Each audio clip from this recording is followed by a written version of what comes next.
কাশ্মীরে জঙ্গি হামলায় নিহতদের প্রতি শোক জানালেন এফবিআই পরিচালক কাশ প্যাটেল।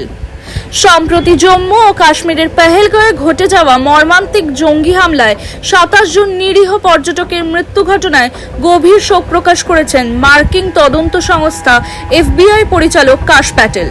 তিনি এই নির্মম হামলার তীব্র নিন্দা জানিয়ে বলেন, এফবিআই সমস্ত নিহতদের প্রতি গভীর সমবেদনা জানাচ্ছে এবং ভারত সরকারকে পূর্ণ সহযোগিতা দেওয়ার প্রতিশ্রুতি দিচ্ছে। কাশ প্যাটেল আরও বলেন, এই ঘটনা আবারও আমাদের স্মরণ করিয়ে দেয় যে সন্ত্রাসবাদের দানবীয় রূপ আজও বিশ্বজুড়ে মানুষের শান্তি ও নিরাপত্তার জন্য বিপুল হুমকি হয়ে রয়েছে। আমরা আক্রান্তদের জন্য প্রার্থনা করি। পাশাপাশি যারা এই ঘটনার বিরুদ্ধে দ্রুত পদক্ষেপ গ্রহণ করেছেন সেই সমস্ত আইন প্রয়োগকারী সংস্থার সাহসী সদস্যদের প্রতি কৃতজ্ঞতা প্রকাশ করি।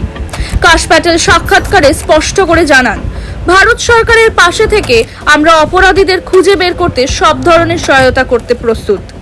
এর আগে মার্কিন প্রেসিডেন্ট ডোনাল্ড ট্রাম্পও এই ঘটনার নিন্দা জানিয়ে বলেছিলেন, সন্ত্রাসবাদের বিরুদ্ধে লড়াইয়ে ভারত আমেরিকা একসঙ্গে শক্ত অবস্থানে রয়েছে।